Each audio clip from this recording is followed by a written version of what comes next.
Gayon din, iparating ang ating matagal na kahinaingan na patuloy na ginagawa sa atin ng kasalukuyang administrasyon. Ang walang humpay na nakawan, ang walang humpay na paninigin. Papayag ba tayong pusalan? Papayag ba tayong nakawin ang pera ng kaban ng bayan? Papayag ba tayong dagdagan pa ang 16 trillion peso ng utang ng ating bansa? Papayag ba tayong isa-isahin ni Tambalos-Los? Mga kababayan, kayo po ay aming inaanyayahan, lahat ng ating mga kapwa Pilipino na mga nasa karatig nating mga lugar na nandito sa Metro Manila. Magsama-sama na po tayo. Pagod na ang sambayan na Pilipino! Panahon na para tanggalan ng mandato! Marcos resign! Marcos resign! Marcos resign! Marcos resign! Marcos resign! Marcos resign! At ngayon naman po, nais po nating tawagan mula sa sektor ng urban poor upang magpahayag ng kanilang saloobin dahil sila ang lubos na apektado ngayon ng gobyernong pangak. Sila ang patuloy na naghihirap dahil magpasa hanggang ngayon ang 20 kilo pesos na bigas na ipinangako ay nananatili na lamang pangarap. Nasaan po ang urban poor? Pagbigyan po natin ng pagkakataon. Wala pa po ba ang urban poor? Okay. Isunod naman po natin. Mula po sa mga kababayan natin, itinuturing natin mga bagong bayani. Pero patuloy naman na hindi nila nararamdaman na sila ay bayani. Sila ay lumabas ng ating bansa upang magbigay ng tulong sa kanilang mga pamilya.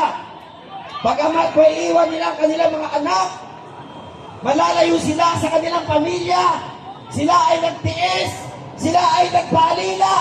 Mabuhay ang sektor ng mga OFW! Tinatawagan ko po si Ma'am Jay para po i-representa ang OFW. Si Ma'am Jay, nasaan?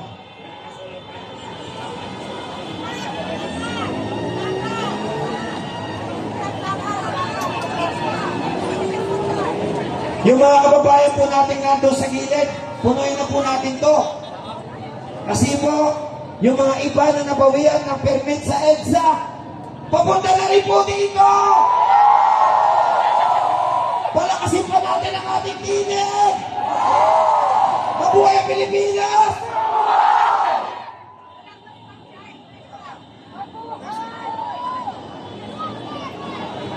Okay. So, labor sector, nandito ba? Magandang gabi ulit! Gutom na ba kayo? Hindi pa! Hindi tayo aalis dito hanggat walang nangyayari sa bagay-bagay na ipinapakiusap natin at pinapakita at pinaparinig natin sa mga dapat marinig. Tama ba? Itaas ang mga kamay! Sabay-sabay muna tayo. Duterte! Duterte! Duterte! Duterte! Bring him home! Bring him home! Bring him home! Bring him home! Bring him home! Ito, sandali lang ako magsasalita pero kanina lang may tumawag sa akin kasi meron din mga nag-aaraling sa EDSA. Tama yung sinabi ng kapatid na Placido na yung mga nasa EDSA ay papunta na rito. So yung kaibigan ko, yung grupo nila ng mga business sector. Sa business po, ang nirepresent ni Mamuli ng mga kababaihan ay marami-rami po sila. Meron po silang 1,000 na membership na papunta na rin po dito. Palakpakan po yung mga nasa EDSA na papunta na narito. Ngayon may kaibigan din ako na nasa The Hague, Netherlands.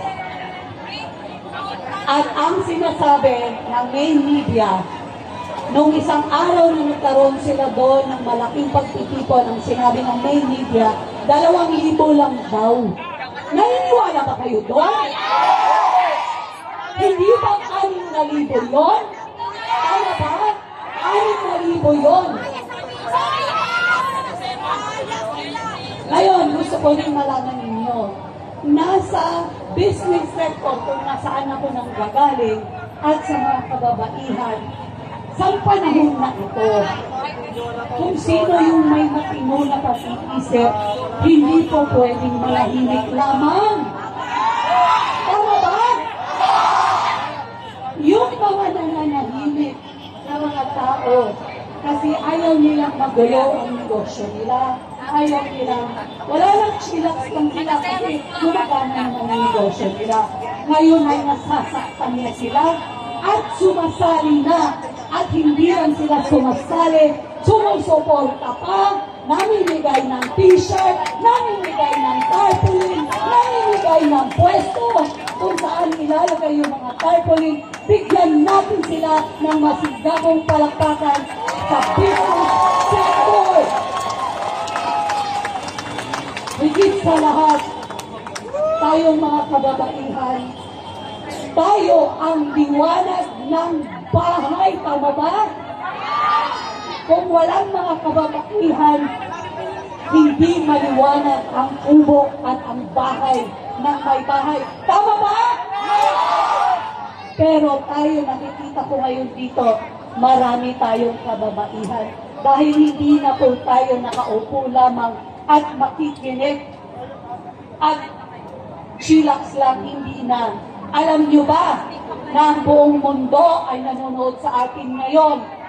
Tayo ay pinapanood at tayo ay sabay-sabay na nagrarally ngayon sa buong Luzon, Visayas, Mindanao, sa Amerika, New York, sa Belgium, sa the Netherlands, sa The Hague, sa Spain, sa Australia.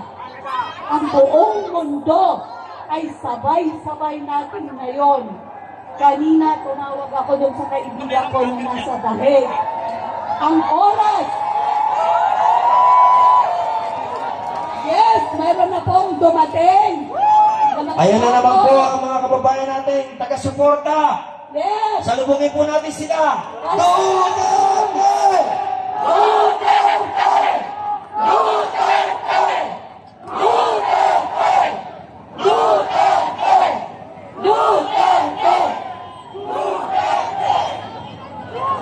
Gusto ko lang ipaabot sa ating lahat na tayo ay sabay-sabay, hindi lang sa buong Pilipinas, kung hindi sa buong mundo. Oo, gumagawa tayo ng mga dapat natin gawain. Pero gusto nyo bang malaman kung ano ang pinaka-malakas na pamamaraan para ang ating hinain at ang ating hinahanap ay makamtan natin? Gusto nyo bang malaman yun? Gusto nyo bang gawin ang mga dapat nating gawin araw-araw? Sagot? Gusto nyo bang sabihin ko? Susunod pa kayo? Promise? Sasabihin ko sa inyo, tuwing umaga paggising ninyo, lumuhod tayo sa Panginoon. Paspasan ang buhay natin sa pamilya mo, sa bansa, si Tatay Digong, at ipagdasal na rin natin ang ating administrasyon ay ayaw natin sa kanila. Nang sa ganon, mapapatinis ang ginagawa nating hingi at pagdadasal nitong araw na to at sa mga susunod pa na araw. At hindi lang sa umaga, bago tayo matulog sa gabi, magdasal din tayo at magpasalamat sa Diyos na lahat tayo ay malakas ang pangangatawan. Ipagdasal natin ang mga kapulisan natin na nandito ngayon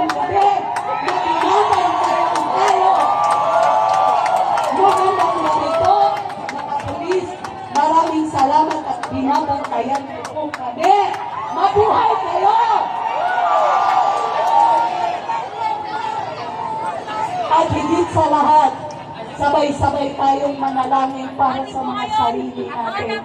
Nakalingaway. Huwag ka mahirap Bisaya si Mamo, no? So, pwede ka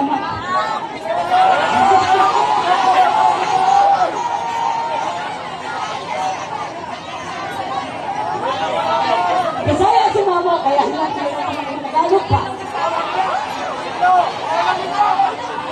Pwede ba mag-English na lang? In English, please, Mamo. Tagalog, boy.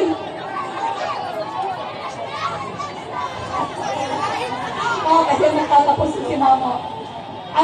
What I'm trying to say is, sabi ko mag-English tayo kay Pilipit, manandi lang Mamo ba? Kung hindi, mag-Bisaya na lang ko ba? Ay, mag-Bisaya ako, hindi man tayo nakasabot. Na, ang mga lubot, maikot. Pagkawa lang mo. Oh, seryoso na butoy. Sakyot ko ng lubot. Kaya nakasagot, anak. Kanya, what I'm trying to say is, we promise, pwede bang mangako kayo na ipangako nyo ngayong gabi na to, itaas ang kamay sa mga ngako. We are a sovereign nation. We choose to bless our nation. Let us stop cursing our nation. Let us bless the nation because this is a great nation. Naniniwala ba kayo na darating ang panahon na ang dolyar at ang peso ay equivalent to 1? Naniniwala ba kayo doon? Kailangan magmula ngayon maniniwala tayo dahil pag tayo'y naniniwala, yan ay mangyayari. Even the Lord says, whatever comes out of your mouth speaks life or death. So ngayon, ang gusto kong ipangako natin lahat, itaas ang mga kamay. Magmula ngayon, we will speak life.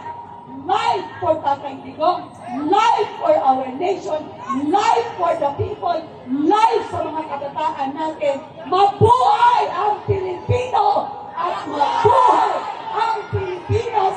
At meron po itong request, kantahin daw po natin ang bayan ko. Sabay-sabay. Ang bayan ko'y Pilipinas, lupa'y langit at bulaklak. Sabay-sabay na eh. Pilipinas sa kanyang bayan, Alive tayo. nakalay na, ganda at kilala. Alive. At sa kanyang